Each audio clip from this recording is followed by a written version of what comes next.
Hello everyone, कैसे हैं आप सभी लोग। आशा है कि आप लोग बहुत अच्छे होंगे। आज है 17 नवंबर और 17 नवंबर साल 2024 के हरियाणा करंट अफेयर इस वीडियो में हम पढ़ने वाले हैं। आप सभी प्यारे बच्चों को राधे राधे।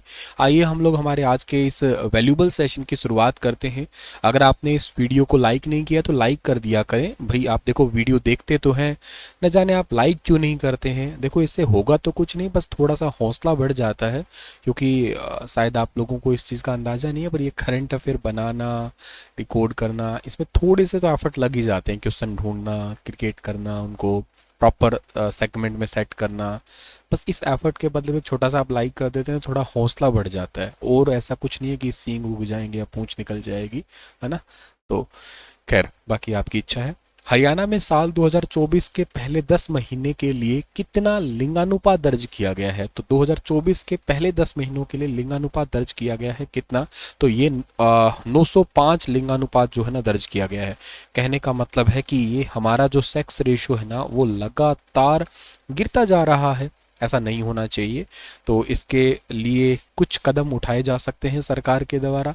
तो सरकार उठाएगी कदम। सरकार कौन से कदम उठा सकती है, क्योंकि हरियाणा के जो पड़ोसी राज्य है जिसमें से आता है हिमाचल आता है, और के साथ साथ यूपी आता है, और के साथ साथ राजस्थान है। इन राज्यों में स्पेशली जो है ना कन्या भ्रूण हत्या वाला काम हो रहा है अभी भी। हरियाणा में तो लगभग बैन है, लेकिन क्या किया जाता है, यहाँ पे जाके जो है ना कन्या भ्रूण हत्या हो जाती है। तो इस करके इन चीज़ों को रोकना होगा। ये अभी तक के लिए एक सबसे बड़ा कारण है वो सामने आया है, इस लिंगानुपात कम होने का। अगला जो सवाल हमारे पास में निकल के आता है वो क्या रहेगा। अच्छा, सवाल पढ़ाऊं उससे पहले क्या है कि प्रतिज्ञा बैच अगर आपने नहीं लिया है तो स्टार IQ एप्लीकेशन पे जाके आप इस बैच को ले सकते हैं, ठीक है। कंप्यूटर की क्लासेस कुछ बच्चे पूछ रहे हैं कि सर इसमें हुई नहीं है, 2-3 क्लास हुई है, वर्ड पावर पॉइंट नहीं हुआ, तो वो होगा डियर। अभी के लिए एक बार हरियाणा जीके होगा और बाकी जीके के पोर्शन होंगे।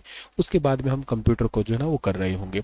आप चिंता ना करिएगा, ये कंप्लीट बैच जो है ना आप लोगों का वैसे तो जो है ना कंप्लीट 30 दिसंबर तक पूरा हो जाएगा कंप्लीट, ठीक है ना, 30-31 दिसंबर को।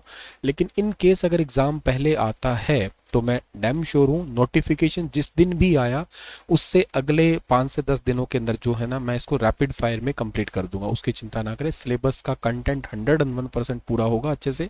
अदरवाइज जो है ना आप लोग इसको एक लय में पूरा करते रहें। देखो, करने को तो बैच पूरा करने को तो चाहे इसको कभी कर दो, आने वाले 10 दिनों में भी कर सकते हैं हम लोग इसको, लेकिन एक्चुअली मेरे साइड से तो हो जाएगा, लेकिन आपकी साइड से याद करना जरूरी है ना, क्योंकि मैंने तो ये कंटेंट सारा याद कर रखा है। मैंने पूरी हरियाणा जीके अच्छे से याद कर रखी है, या ज्योग्राफी है, पॉलिटी है, इकोनॉमिक्स है, या करंट अफेयर्स डेली जैसे पढ़ा ही रहा हूँ तो ये 2-3 बार पढ़ाता हूँ तो क्वेश्चन वैसे ही याद हो जाता है। कंप्यूटर याद कर रखा है, और वो जैसे मैंने याद कर रखा है वैसे आपको याद होगा, तभी तो मज़ा आएगा ना, तभी तो आपका असल पढ़ने का मौका मिलेगा। तो इसका मतलब ये कि आप स्टेप बाय स्टेप फिलहाल चलते रहें, सिलेबस की चिंता ना करें। मेरे एंड से आपको एक प्रॉपर ही मिलेगा जो एग्ज़ाम ओरिएंटेड ही होगा, ठीक है। चलो सर, हरियाणा में कब से जनगणना शुरू होगी। तो हरियाणा में जनगणना जो है ना आने वाली 2 जनवरी से स्टार्ट होगी, मतलब 2025 से जो है ना वो जनगणना स्टार्ट की जाएगी हरियाणा में। ये याद रखना आप लोग, 2 जनवरी से। और इसी के साथ हरियाणा में अब कोई नया उपमंडल नहीं बनेगा, मतलब कोई सब डिवीज़न नहीं बनेगी, कोई जिले नहीं बनेंगे, कुछ ऐसा चेंजेस नहीं होगा अभी के लिए, ठीक है ना। तो जब तक जनगणना शुरू होगी, जनगणना शुरू होकर जनगणना कंप्लीट नहीं हो जाती है उसके तक कोई भी ऐसा अपडेट नहीं आएगा। तो अभी के लिए आप निश्चित हो जाइएगा कि फ़िलहाल के लिए हरियाणा में जितने भी ज़िले हैं, मतलब 22 ज़िले हैं। हालांकि 23वां ज़िला कौन सा बनेगा, 23वां ज़िला गोहाना बनेगा। अब इसकी बात पेपर में भी आ चुकी है कि 23वां कौन सा बनेगा, तो गोहाना बनेगा। लेकिन अब कोई अपडेट नहीं होगा, ना ही कोई डिवीज़न, जैसे हरियाणा में 6 डिवीज़न है, ये अब 6 ही रहेंगे। सब डिवीज़न हरियाणा में जैसे मान लो 80 है, अब ये 80 ही रहेंगे। तो इसमें कोई चेंजेस नहीं होने वाला है, ये याद रखना आप लोग, ठीक है ना। नगर पालिका जैसे हरियाणा में कितनी है, 11 है नगर पालिका हरियाणा में। नगर निगम 11 है हरियाणा में। नगर परिषद कितने हैं, 23 है। नगर पालिका कितनी है, 54 हो गई। अब ये याद रखना, ये अपडेट है इकोनॉमिक सर्वे के अकॉर्डिंग, ठीक है। इनमें अब कोई चेंजेस नहीं होने वाला है फिलहाल के लिए तो, ठीक है। तहसीलों में कोई चेंज नहीं होगा, सब तहसील में कोई चेंज नहीं होगा, है ना। परिसीमन भी होगा हरियाणा में। परिसीमन क्या होता है सर? जो विधानसभा और लोकसभा की सीटें हैं ना, उनमें बढ़ोतरी होगी। हरियाणा में वर्तमान में जो विधानसभा की सीटें हैं वो कितनी है? 90 है। और ये 90 से बढ़ के जो है ना वो 122 से 126 तक सीटें बढ़ सकती है। ये अभी तक के लिए टेंटेटिव है, ऐसा कुछ फिक्स नहीं है, क्योंकि 2026 में जाके परिसीमन होने की बात चल रही है। और इसके चलते हुए हरियाणा वैसे ही अपना नया विधानसभा भवन तो बना ही रही है, बदले में चंडीगढ़ प्रशासन को पंचकुला में जमीन दी जाएगी। बहुत ज़्यादा जरूरी सवाल मैं पढ़ाने जा रहा हूँ आपको। सेकंड वाला क्वेश्चन है, ये हर पेपर के लिए जरूरी है, स्पेशली जो बच्चा एचपीएससी की प्रिपरेशन कर रहा है, हरियाणा पब्लिक सर्विस कमीशन जिसमें एचसीएस की तैयारी कर रहा है, उसके लिए बड़ा जरूरी सवाल है ये वाला। वैसे एचसीएस से रिलेटेड भी बहुत सारे बच्चे तैयारी कर रहे हैं, अपनी एप्लीकेशन पे भी आधारशिला बैच है, स्पेशली उनके लिए ही है ये बैच आधारशिला। और अलग से मैं इसके लिए एक अपडेटेड बैच भी लेके आने वाला हूँ अभी नया, और इसका एक नोटिफिकेशन भी आएगा अभी, तो मैं इसके लिए एक विस्तार से एक सेपरेट वीडियो में चर्चा करूंगा, ठीक है ना, जो बच्चे इसके स्पेशली एस्पिरेंट है वो। सो अंतर्राष्ट्रीय सौर गठबंधन जो है ना, इसको बोला करते हैं इंटरनेशनल सौर अलायंस के नाम से जानते हैं, इंटरनेशनल सोलर अलायंस। इसका 3 से 6 नवंबर 2024 तक ना भारत मंडपम न्यू दिल्ली में 29 देश के मंत्रियों के साथ में एक इसकी बैठक हुई थी। इसका कौन सा नंबर का सेशन हुआ था अभी रिसेंटली? तो इसका सेशन हुआ था 7th नंबर का सेशन हुआ था। 7th session of international solar alliance assembly begins in new Delhi. अब सबसे पहला तो सवाल यही है आपका कि ये इंटरनेशनल सोलर अलायंस होता क्या है, बाकी की बातें होंगी इसमें, क्या है क्या नहीं है। देखो बच्चा, ऐसा है कि इंटरनेशनल सोलर अलायंस जो है ना, इसके लिए साल 2015 में ना भारत के प्रधानमंत्री नरेंद्र मोदी और फ्रांस के उस टाइम के राष्ट्रपति फ्रांसवा ओलांदे, उन्होंने क्या किया कि अर्थ के ऊपर, ये अर्थ होगी, अर्थ की ये बीचों बीच लाइन है, इसको आप लोग कहा करते हैं इक्वेटर, इस लाइन को कहा करते हैं आप लोग कर्क रेखा, इस लाइन को कहते हैं आप मकर रेखा। तो ये नॉर्थ है आपका, ये साउथ है। जो कर्क रेखा और मकर रेखा के बीच में कर्क रेखा और मकर रेखा के बीच में जो भी आपका एरिया पड़ता है ना, उसको कहा करते हैं उष्णकटिबंधीय। उष्णकटिबंधीय इसको क्यों कहते हैं पता है? क्योंकि सूरज सारा साल इन्हीं के बीच में आता है। जैसे 21 जून को सूरज तो यहाँ पे रहता है, अच्छा 21 जून को सूरज यहाँ रहता है, और इसके अलावा जो है ना यहाँ पे सूरज कब आता है? यहाँ पे सूरज आता है 23 सितंबर को, सॉरी माफ करना, 22 दिसंबर को जो है ना यहाँ पे सूरज आता है, 22 दिसंबर को आता है, और 23 सितंबर को यहाँ पे आता है, 23 सितंबर, और के साथ साथ जो है ना यहाँ पे आता है एक 21 मार्च को भी सूरज आता है। तो दिन रात बराबर हम लोग बोला करते हैं, ये हमारे लिए सबसे लंबा दिन है। ये उत्तरी दक्षिणी गोलार्ध के लिए, जैसे ऑस्ट्रेलिया वगैरह है 22 दिसंबर, उनके लिए सबसे लंबा दिन है। तो सारा साल सूरज जो है ना इन्हीं के बीच में ही रोटेट कर रहा है, जो कर्क रेखा और मकर रेखा है इन्हीं के बीच में।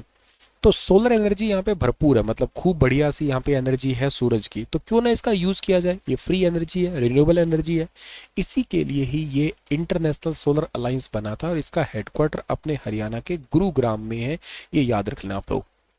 एक तो बात ये हो गई है। अब आपको ये तो समझ में आ गया कि इंटरनेशनल सोलर अलायंस है क्या। अब आगे की बातें इसमें बताते हैं। आगे की बातें हैं कि आईएसए का 7th नंबर सेशन हुआ था न्यू दिल्ली के अंदर, 29 देश के मंत्रियों के साथ में बैठक हुई थी कंप्लीट, और इसमें टोटल 120 सदस्य ने जो है ना साइन किए हैं, ठीक है, ये याद रखना 120 मेंबर है, उन्होंने इसके अंदर जो है ना साइन किए हैं एक्चुअली। और इसके अलावा जो है ना इंपॉर्टेंट बात क्या है, इसके अलावा इंपॉर्टेंट बात ये है कि 103 सदस्य और 17 हस्ताक्षरकर्ता देश, ठीक है ना, इसके वजह से ओरिजिनल मेंबर के रूप में 103 और 17 हस्ताक्षरकर्ता देश के मंत्री, मिशन प्रमुख और प्रतिनिधियों के साथ साथ जो है ना ये बैठक हुई थी। इस कार्यक्रम का ओवरऑल टारगेट तो यही होता है कि सोलर एनर्जी को ज़्यादा से ज़्यादा यूटिलाइज किया जा सके, है ना, यही तो टारगेट है इसका। एक बात और इम्पॉर्टेंट हुई है क्या, कि इसमें भारत को ना अध्यक्ष चुना गया है, और फ्रांस को साल 2024 से 26 के लिए 2 साल का सह अध्यक्ष चुना गया है। मतलब इंटरनेशनल सोलर अलायंस का 7th नंबर सेशन के अंदर इंडिया तो इसका चेयरमैन होएगा, और के साथ साथ जो है ना इसके वाइस चेयरमैन के रूप में फ्रांस को चुना गया है साल 2024 से 26 के लिए।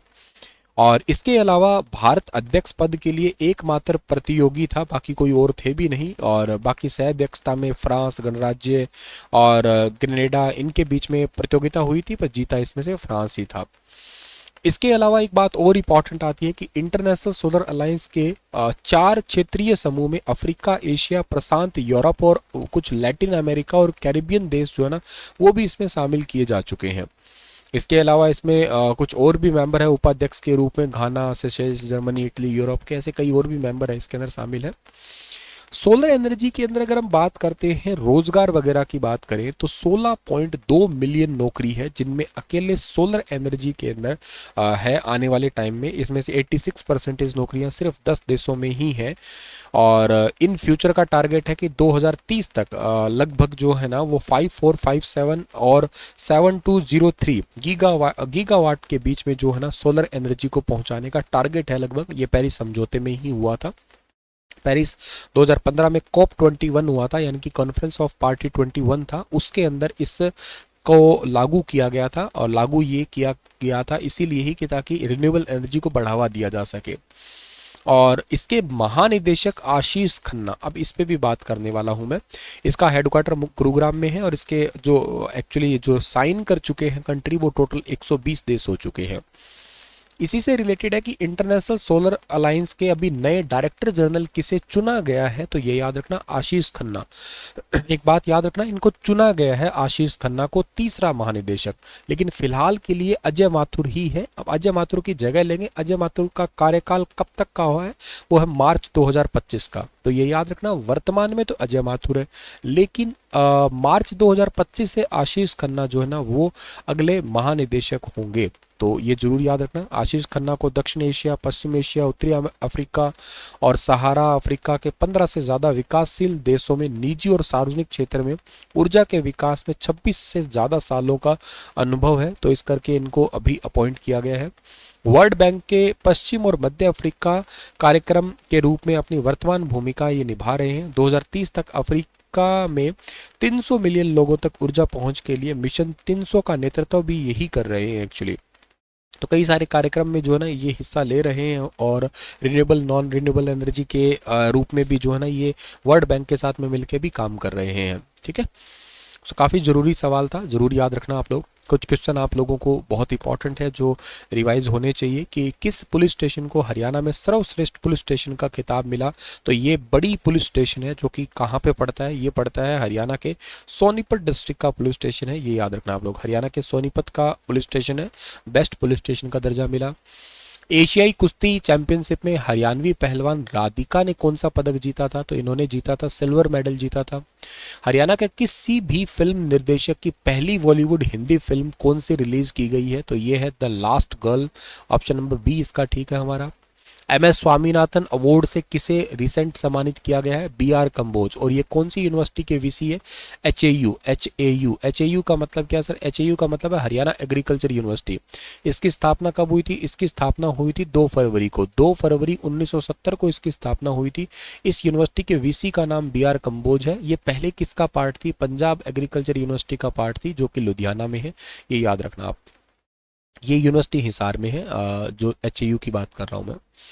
विजय हजारे ट्रॉफी 2023 का खिताब किस टीम ने जीता था, तो ये हरियाणा ने ही जीता था। देखो विजय हजारे ट्रॉफी है, इसके अलावा दिलीप ट्रॉफी है, रणजी ट्रॉफी है, ठीक है ना, ईरानी कप है, ये सब किससे रिलेट करते हैं, ये सब कुछ क्रिकेट से रिलेट करते हैं। वर्ल्ड मोस्ट सस्टेनेबल यूनिवर्सिटी में हरियाणा के किस एकमात्र विश्वविद्यालय को स्थान मिला है, which is the only university of Haryana to get place in the world most sustainable university. तो इसका ठीक आंसर रहेगा Guru Jambheshwar University of Science and Technology, GJU SNT Hisar, ठीक है ना, ये हिसार में है। और इसके अलावा इसकी स्थापना कब हुई थी, 20 अक्टूबर को स्थापना हुई थी, 1995 को इसकी स्थापना हुई थी चौधरी भजनलाल जी के द्वारा। इसके VC का नाम क्या है, इसके VC का नाम है नरसी राम बिश्नोई, जो दुनिया के बेस्ट 2% वैज्ञानिकों में इनका नाम भी शामिल है। ये सस्टेनेबल क्या होता है सर, सस्टेनेबल का मतलब होता है जिसका ऐसा प्रयोग किया जाए रिसोर्सेज का जो अब भी बने रहे और भविष्य के लिए भी बने रहे। तो वर्ल्ड मोस्ट सस्टेनेबल यूनिवर्सिटी के रूप में जो है ना, जैसे एग्जाम ओरिएंटेड है, नेचर के वाइज, एरिया वाइज देखा जाए तो प्रॉपर जो है ना एनवायरनमेंट पे फोकस रखना, इन सभी के मामले में जो है ना, रिसर्च के मामले में भी इसके बहुत सारे रिसर्च आजकल पब्लिश हो रहे हैं। तो उन सभी के मामले में जो है ना ये यूनिवर्सिटी ओवरऑल टॉपर है। किस हरियाणवी को अयोध्या रत्न अवार्ड से सम्मानित किया गया, तो ये अभिमन्यु सोनी को अयोध्या रत्न अवार्ड से सम्मानित किया गया भगवान रामलला की प्रतिमा के चलते हुए। ठीक है, चलो सर, आज का सेशन इतना ही है। आपके लिए सवाल है कि हरियाणा में चिरायु योजना के तहत मुफ्त इलाज की सीमा 5 लाख से बढ़ा के कितने की जाएगी। ये चिरायु योजना कब स्टार्ट हुई थी ये बताना मुझे आप लोग, ठीक है। एक तो पहली बात। दूसरी बात, मुझे आप लोग ये बताना कि हरियाणा के अंदर वर्तमान में स्वास्थ्य मंत्री कौन है, कहाँ से जीती हुई है, ये भी बताना आप लोग। मतलब उनका विधान सभा क्षेत्र जो है ना वो कौन सा है, या उनके परिवार से संबंधित भी बात आप बता सकते हो, क्योंकि उनका परिवार खास है, इंपॉर्टेंट है, हरियाणा की राजनीति में भी अच्छा खासा योगदान दे चुका है और कुछ तो दे ही रहा है, मान के चलो। चलिए सर जी, राधे राधे, मिलते हैं अगली क्लास में। हम लोग कुछ नया आप लोगों को सिखाएंगे, तब तक के लिए अपना ख्याल रखना आप लोग।